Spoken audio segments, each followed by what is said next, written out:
Everybody, welcome back to the channel. I am Lady Nika, and with this past Monday night's episode, finale episode, might I add, of season 6 of the Real Housewives of Atlanta.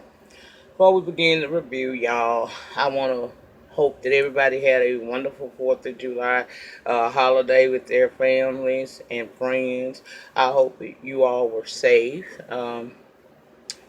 Yesterday I got down on the Facebook to just send some happy 4th of July salutations, and I like looking to see what y'all got going on in y'all families, and how y'all interacting with one another and everything, and I was down there doing that, and I noticed that a lot of people were upset, especially the conscious community, and this is not a jab at you all. This is just a person who woke but ain't that damn conscious, okay? Yesterday, we know that July the 4th, 1776 is not actually the Independence Day for us as black people. We know it was almost 100 years later, and it occurred in June, that Abraham Lincoln signed the Emancipation Proclamation freeing slaves. So we know yesterday was not the damn official, holiday for us to say we are a free people. But I just, this is how I feel about it. Bitch, it was a paid day off. It was an opportunity that my friends and family that work, they had payday, y'all. So it was an opportunity for us to come together, fellowship, have a good time, bring our kids together, the ones of us had small kids. I don't happen to be one of them. But, it's just a time for families to get together and have a good time. That's all it was. And that's what I took it as. Now, one person in my damn family was talking about no happy Independence Day because we are woke, we are enlightened, and but if they gonna pay us to be off this day, bitch, then I'm gonna have myself a good damn time. I found it odd that a lot of people that was on Facebook yesterday going crazy will be the same ones putting up their damn plates and showing us their Christmas trees and child, they be doing all that old good thing. And trust and believe, baby, if you ain't celebrating the month of January, then you can't tell me shit, okay? And if you don't know what happens in January, then you ain't as enlightened as you think. I don't have a problem with the conscious community. I just think sometimes they try to push ideas on you, uh, and they can't never relax and have a good damn time for what it is. At the end of the day, no matter how conscious you are, you still the underdog. Okay. Now the goal is to try to figure out how to come from up under that, and part of it is the unification of black people. And clearly, by yesterday, we ain't unified nowhere because you won't get mad because people having a barbecue, enjoying their goddamn day, sitting back, relaxing, paid to be off that day, and a couple of fireworks went off. Okay, I could have went without the fireworks because they do too much. But it's not that serious, honey. It was just an opportunity for me anyway. Wasn't that damn deep. I didn't give a shit about no Independence Day. It was a chance for me to jump up in their kitchen and show them, yes, bitch, I still am that hoe. And it was an opportunity for me to have all my friends and family that I wanted around me there. So I had a great 4th of July. I hope you all did too. And that's all I have to say about this shit. If you're in your feelings about what I just said, I'm sorry, but that's how I feel about it. Sometimes the conscious community can wear you the fuck out. Just like these people in Washington be wearing us out with the fool of fuck shit that they do. I'm just saying. But child, I had a wonderful 4th. If you didn't, because you was at home being conscious and mad, then I don't know what the fuck to tell you, but I'm sure a lot of love things had a good time. Y'all get down in the panel session and let me know how your holiday went. We know what the reason for the season is. Don't nobody give a damn about that. Did you enjoy your 4th of July? Did y'all eat some barbecue?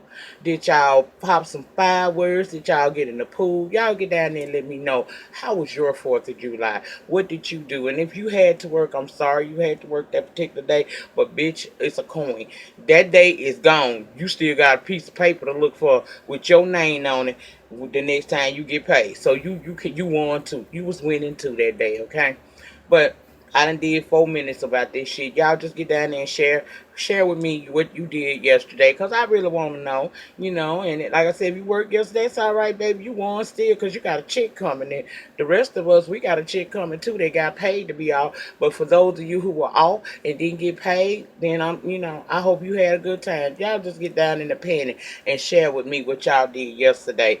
We had a good time, child. We barbecued and we talked shit and swallowed spit. So we had a good time. Now, let's get on into the review. Like I said, this is season 6 finale episode. It was number 16. 16 weeks of foolishness. Child. And what we got? 2 more weeks, 2 to 3 more weeks of the reunion that starts next week. Mm. Anyway, let's get on into it. I'm gonna go on in. I'm not gonna go in order. What I'm gonna do is I'm gonna get the insignificant parts out that I feel that's insignificant, and then I'm going to share with you all, the more important stuff, and then we're gonna wrap that up in a nice bow, and I'm gonna give it to you, and then I'm gonna come back in a separate video because I want to address the Jocelyn, Stevie J, Mona Scott Young situation in a separate video. Okay? Because as we know, if you're following social media, y'all see some shit that went down. And then, more importantly, Mona told Jocelyn on Monday night, bitch, walk light. Don't forget, I made you and I can blackball you. But anyway, we're going to talk about it. Let's start with the episode. We're going to start with Treasure P, Mariah, and Lovely Mimi. 3 castmates who, if they don't return for season 7, I ain't nowhere near going to be mad. Because Lovely Mimi didn't get on my nerve in this scene as bad as she has the rest of the episode. The rest of the season, I'm sorry. But she ain't bring nothing to the show that I feel like should bring her back for season 7. But, we gonna see how this shit gonna go. Mona might decide to see if she can cash in on her ass a little bit longer too. So we got this scene where there is Treasure P and Mariah, and I'm going off the cuff, y'all. I ain't got no notes, so if I miss anything, conversation resumes down in the panty, okay? Cause I ain't write shit. I just been seeing this shit a lot and been hearing a lot. Bad with a bitch, I'm old. Okay, if I forget something. But we got the 2 side hoes that feel like they should be glorified, talking about Treasure P, namely. Oh, I see how, these women have, kind of base their ideas about me, and maybe that ain't the best idea. Maybe I ain't put my best foot forward. So, I see it ain't nothing gonna change with how they feel about me. However, I do want to go and talk to Lovely Mimi because she was probably one of the ones that I could be most cool with. So they show up at Mimi's damn nail salon, right? Now Mimi like, what is these hoes doing here? But a coin is a coin. So you see them sitting down for pedicures, and Mimi tells Mariah, girl, I'm the one that told Sierra that you was messing around with her husband because that was wrong. You shouldn't have been doing that. Mariah say that, maybe they just from different walks of life. Mimi said, well, not really. It's just it's a matter of right versus wrong, and y'all are wrong, and that's why I can't really hang out with y'all because y'all have whole behavior, and I was here for it, girl. They She called it like, look, if you doing whole shit and I got a husband and a family, I can't be associated with that shit, bitch, because you are what you hang around. So I understood that. But see, Treasure P couldn't take it. And before you know it, it wound up being a big argument between Treasure P and Mariah versus Mimi to the point where they're about to fight. And once again, Treasure P has to be airlifted up out of a situation because this bitch don't know her place. So I don't even know why the hell we had that scene because, far as I'm concerned, I've been wrapped. They part of the season now. So that's what happened there. Then we got Mama D, Miss Deb, um, Tammy Mama, Tommy Mama, They all having a housewarming party. Mama D done moved, but Ernest ain't there because he's still in his, up under his mama. So she said, but she got to go on with her life, and she just hope her husband eventually come home. Well, while they were there, before Tommy and Tammy arrived, you see Miss Deb giving um, Mama D some sex toys, some edibles and stuff. And Mama D said she don't mind sucking a dick, but his mama gonna have to release the balls. And Deb was telling the girl, now look, see, that's what you can't do. You ain't gonna be able to talk to that man like that in reference to his mama and expect him to be able to rise, if you understand, by looking at my finger to the occasion. So that is why you are frustrated beyond belief, because you're refusing to understand that they got the wheels in Mama D head turning. So she realized I might not need to do what I've been doing. I've been kind of foul and how I stepped to him. Meanwhile, we got Tommy and Tammy on the way to the housewarming, and they laughing about Mama D and the time how many times she done moved, and then we get to the conversation of the issue that went on between Jessica, Don, and Tommy. Tommy is saying, "Look, I didn't mean for her to take it the way she took it. The same thing I said, and like I told y'all, I wasn't a well, from the age of like maybe 15, I kind of had street girl tendencies. Didn't necessarily have to be out there, but I was over my family at that period, and I was out there. So I understood what Jessica was saying when she said that bitch was telling me I could get my ass whooped. Technically, you would have seen it like that, but considering the fact y'all met together for the sake of possibly reconciliation and understanding, the girl was saying, look, it's been so much shit going on. I felt like you was bringing negative shit to my damn event, talking about a woman I don't know, and then I felt some kind of way about you getting mad, you trying to get comfort Tammy for trying to stop you for it. She said I could have been a bit wrong in how I reacted because I've been going through a whole lot of other shit, and as a result thereof, anybody can get this work. She wasn't saying Jessica Dime per se can get this work. She was saying anybody can. I might snap off on any damn body. And Jessica apparently wanted to have confrontation with this woman, as they said in the car, because Tammy didn't even know Jessica was that hyped up and upset with Tommy that she would even do that. She thought she was on a more level thinking ground, and they would be able to understand one another. Now, what I didn't agree with is I don't feel that Tommy is in any. I mean, Tammy, Jessica Dime is jealous of no Tommy. I don't know why on these shows that's the first thing pop out these whole mouths is they feel like somebody jealous. Not necessarily so. There's nothing for her to be jealous of. Jessica Dime is doing pretty good in her life right now. She done found some love. He didn't ask to be her husband, which means that's her partner, gonna be her partner in life. And we've seen her grow on since she first premiered on this show. So I don't feel as if Jessica was trying to be jealous of Tommy. I just think that she wasn't here for Tommy. She don't like her ass, and sometimes that's what it is. It ain't got to be jealousy. It's just in this world there are people you won't mesh with, and there are people you will mesh with, and it's okay. Y'all can agree to disagree and stay the fuck away from each other. I've had that situation happen to me at within in my lifetime and recently. I don't hate you, bitch. I just don't fuck with you. You on something that I ain't on, and your code of ethics is different from mine. So what I'm gonna do is I'm gonna bag back and give you all the fucking feet you need, and I'm gonna do me. And that's basically what she was saying. She also Tammy said, "Look, but you ain't got to worry. I ain't never gonna put you in no situation like that again." Inside the house, as they are pulling up, we see that Sam has broke rule number one of this intervention, because this is a housewoman slash intervention for Sam and Tommy. She done broke rule number one. The bitch is drinking. KK had to take the cup from her.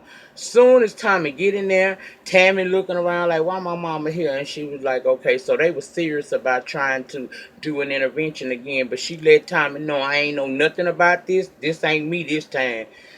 Immediately, Sam is the type of parent who don't like to admit they're wrong. They don't like that. She don't like to admit her wrong. And it seemed like when her and Tommy get together and she's telling her mom how she feels, it's hitting home and her mama unable to receive that because you out here telling this girl in this scene about how you done boosted for her and all this illegal shit you done did. Let me tell you something, as a mother, I know this. Your children don't never ask you to go do nothing illegal for the sake of them.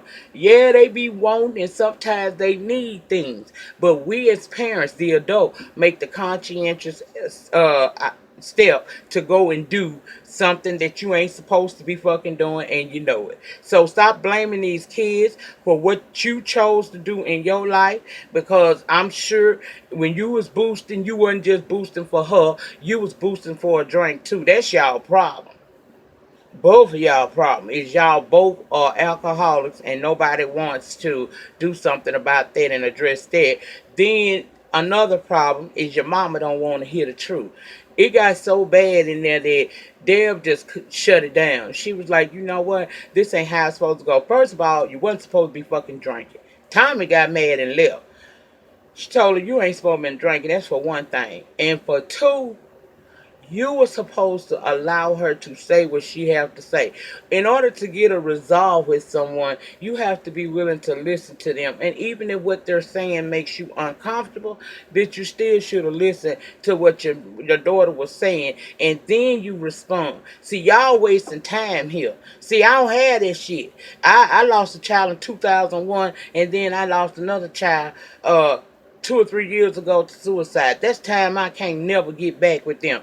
But while y'all both still alive and on this side of creation, there's a chance for y'all to fix this. And clearly, y'all gonna need some psychiatric help. Y'all gonna need some motherfucking therapy, okay? And they do go see the therapist. It's Dr. Sherry from the Braxton Family Values. Now, I don't understand. I guess her and Dr. Gregg, they just rotate out shows because honestly, Dr. Sherry ain't never helped no damn body. But she's there trying to mediate and bring about a calm to Tommy and Tammy. I mean, Tommy and Sam. Tommy and Sam arrive once again. Tommy is saying how she feels. Her mama can't take it. She gets up and walks off. Dr. Sherry got to go tell her, just listen. Even if it makes you uncomfortable, listen, it's not an attack. It's her releasing to you what you made her feel like by things you did as she was growing up. That's something you need to allow her to have. Give her that moment, and then we're going to flip it and we're going to let you speak. Well, I guess something resonated around up in this area because when she went back in there, she fell to her knees and she began to do what she has yet to do until this moment, and that's apologize. That is what reached Tommy. Tommy wound up hugging her out. They hugged it out, and I just wonder, is it going to be okay between them now? I think it's gonna be okay because, to be honest with you, I believe what KK said a couple of months ago. These two motherfuckers get along. The only problem that they have is they both like to drink, and when they do, they clash. But other than that, I do believe Tommy and her mama have a good moment. But for the sake of the show, we gonna hope going forward that everything is okay because they did hug it out. Tommy was able to release, Samantha was able to release, and we hope that they gonna be okay. Okay, that's what we're gonna do with that. Now, let's go back to the cabin in the woods. Because remember, last week Kirk was losing his damn mind. Him and Miss Charlene was getting into it because he couldn't take the fact Miss Charlene wasn't going to let him weasel up out of the true problem that's between him and Rashida right now. And that's the fact that you refusing to take DNA. It's cool if you want to go get separation papers and tell Rashida everything can go to her. Just maintain you as a manager for 2 years. That's all red and good. But what this says to me is or you feel strongly that this baby could possibly be yours. So you're trying to weasel out of being able to have to come, deal with Rashida. You done pop these papers on her under the guise that you looking out for her, but really it sounded like an admission of guilt if you ask me. But they get into it. They get into it real bad. He telling her what production paying you extra to do this. She was like, no. You brought me to all of this here. Why you calling me? And he went off on production. He went off on Miss Charlene. Rashida, I am so glad she finally was able to say, I cannot support him in how he feeling right now because he brought it on himself, which he did. When you decided to go fucking around on your wife with a married man. As a married man, you was down there to the strip club fucking bitches raw. You brought all of this into your life, so you can't blame production. You can't blame Miss Shirlene. And like I told y'all last week, I have no problem with Miss Shirlene sticking up for Rashida, because clearly Rashida slow and she ain't gonna say nothing. So to keep her daughter from looking like a complete ass on national TV, her mama steps in. Ain't nobody mama gonna let them get handled on national damn TV. And for y'all talking about she need to stay out of it, y'all need to get y'all lives, honey.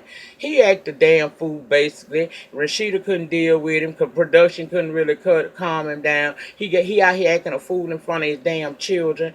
The daughter looking like she about to cry. Basically, Rashida got them kids and went on up in that house. Nigga, you'll be all right. You did. You throwing, you pitching a fool, and it's for no reason. Later on in the episode, we see Miss Charlene and Rashida headed into press. Kelsey's there. She's saying, look, I didn't expect this to be like this. I thought you and him would have an opportunity to talk, because based on what I was hearing, he was saying Miss Shirlene was the problem. Miss Shirlene said, no, I'm not the problem, but I'm the problem solver, because I make him here. I hold him accountable, and that's what he can't take. Then she presents Rashida with this big ass envelope that was sent to press. It's a letter from Jasmine saying she's sorry and she wish she could sit down with Rashida. Well, I was like, Rashida, girl, you had time to talk to me many a times before you decided to take it to the blogs and to the press. So what the fuck you got to say to me now? You ain't got nothing to say to me, girl. She also enclosed in the letter a copy of the DNA results from Logan that he took last week, and it stated he ain't the father. So at this point, as Rashida said, and I totally agree, that puts the bullseye directly on Kurt's back. And child, you better take that Dana, because we side-eyeing the fuck out of you at this point. But okay. Um, Let me see what else happened with them. In the end, when they do the montage of where everybody at, we basically just see Rashida saying that this has been the worst year of her life. And she be glad when it's over. Well, okay, Rashida, instead of signing separation papers as you did on the end of the show, how about you sign divorce papers and get rid of this dude? Because he's been doing this to you for quite some time. I understand being with a man half your life, but girl, I'm gonna tell you something. Some things ain't for you. When we not in bondage for hundreds of years, okay, was slavery for us? Then being a slave to this man ain't no motherfucking excuse, girl. Get out, get out if this ain't some bullshit. And I'm still not completely convinced that this is real, but we gonna play along for the sake of TV and reviews, okay? So that's really what happened with them folks right there. Okay. Now let's go over here and talk about Jocelyn Stevie J. Jocelyn comes over to Stevie J house, plops old Bonnie Bella with her cute self down in his arms, and she basically say to him, but when he brings up what happened at the dinner where she was supposed to be apologizing to her daughter, I was just letting her know she can't beat me. She better be glad I didn't slap that dry wig off her head or something like that. And I'm thinking to myself, once again, you are talking to this man as if he has no feelings for his child. You talking about this man cheering in his face, and you think that you and him still gonna be together, because that's the way she was coming. Like, I done said that, but look, I'm finna. Your sister done left me in a lurch after this little last fallout I had with your daughter. So I don't have no babysitter, but I'm finna get ready to go to New York for some promo, and I need you to meet me out there, because we gonna go ahead on and fire Estelita while we out there, and we gonna take care of the business at hand. She is acting like she got some type of control at this man, and if y'all watched him at that table, did you see Stevie J disconnect? That's something I ain't never seen. He totally disconnect. It went from I want to work this out to bitch, I'm gonna get your motherfucking ass. It's on that matter of goddamn time. Okay, so after she says all of this, um, what happened next? I want to make sure I get it all. She was disrespectful at the table. Okay, Stevie J threw this event in Atlanta. He said he found out that Jocelyn had contacted the Wendy Williams show, not VH1.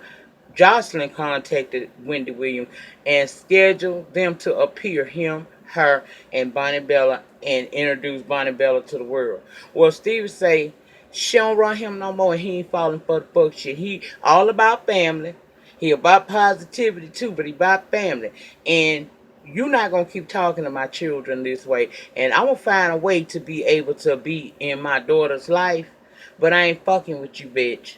We see Mimi saying, look, I'm not pressed about Jocelyn the way y'all think. This is because I want that evil dog to stay away from my daughter. And we're going to talk about on the next video why Mimi feels the way she does. So I understand what she's saying. That was the end of her. She just want that man to be, that girl to stay away from her child. She don't even have a problem with Bonnie Bella and Eva being stepsisters and being around each other. It's the mama she got an issue with, and she has every right to feel that way. Now, he's having this event. He's telling us, I ain't playing with this bitch no more. I ain't. Daughters arrive. He said he's going to introduce the first lady of Danger Zone Latina. That happened to be Estelita. He said Jocelyn sitting her ass up in L.A. I mean, in New York. She think he coming. He ain't finna come. And that's when we begin to get this presentation that had me hollering, honey. We all know Jocelyn said some really disparaging things about Miss Mona Scott Young. And you can say what you want to. But see, Mona Scott got something Jocelyn don't have. And that's a motherfucking platform to put her information out to millions. Jocelyn only got the people that follow her on Instagram, baby. Mona Scott got a whole production. And she got 50 minutes minus the commercials to wear this bitch out, but she only took 8, and I counted the time. Baby, this thing we know, we see the screen go black. As the filming neared end for season 6, Jocelyn became more and more uncooperative with production and the cast. We see they went back. They different times when she done came at these damn people, production people. You got me filming with this bomb bitch. She threatened production. Told somebody named Danielle, you asking that question again, bitch. She was threatening to who was she threatening to get production and security. We seen the numerous fights she done had over the years. They said that once Stevie J did not show up for the Wendy Williams show, Jocelyn refused to allow them to film her in New York. They don't know if she's coming to the reunion or not. She has been a thorn in their side for years, and I think at that point Mona Scott was saying, we gonna let this bitch go anyway. Now, we're going to talk about it in the next video, what then came out. But that's pretty much what happened at the end of the show. You got Tammy. She decided to stick with her man and to work more on her music. You got Dime. Her and Sean decided to make Atlanta their home and their house shopping. She happy. She said it's time for her to grow up and glow up. I said, go ahead. Tommy has decided she's just going to focus on being a better parent, someone who will listen to her children when they need her to. Mama D and Ernest, they wind up working out their differences. He's back at home, and they're going to work on trying to be, better with one another. That was good. Like I told y'all, Rashida signed the separation papers. And Stevie J said it's all about his family. It's all about his family. He gonna figure out how he gonna be able to work around Jocelyn to try to still be a part of Bonnie Bella's life. But as far as her, he done. He kaput. He moving forward with Danger Zone. And the first lady of Danger Zone Latina is Estelita. And it is what the fuck it is. I think that's pretty much what everything that I seen on Monday night. If I left anything out, y'all feel free to put it down there in the panty section. We can continue the conversation there. This was child, it's been one hell of a season. It has not. I thank you, each and every one of my love things that always rock with me, and all of the new love things that came by way of my reviews for this show, for watching me, for being a part of the family. I hope you stay, because, bitch, I'm ignorant on Hollywood, too. Um, just, I'm glad this is over. I'm ready for the reunion next week so we can close the chapter on this shit. It's been too much. That's all I have for y'all. Remember, the depth of your struggle will always determine the height of your success. In the meantime, in between time, please like this video. The more likes I get or dislikes, I become more recognizable down here on these YouTube streets. Get down in that panty section and have a conversation with a player. If you talk to me, I talk back, and we always keep it cute. Subscribe to my channel if you haven't become a love thing. It's real simple. Hit the subscribe button and then hit that bell again so that you see the chimes coming out. And every time I come through, you're going to hear me say, you'll be the first one notified that I'm down here on these YouTube streets doing what I do. Share my videos wherever it is that you share videos, and I will see you guys back for a special video of concerning this love and hip hop bullshit. I got some stuff to say, so I'm gonna be back with that there. Y'all have a good evening, a good day, whatever part of the day you get this. Have a good one, bitch, and I'll see you for Queen Sugar tonight. I'm coming back tonight with it. Peace.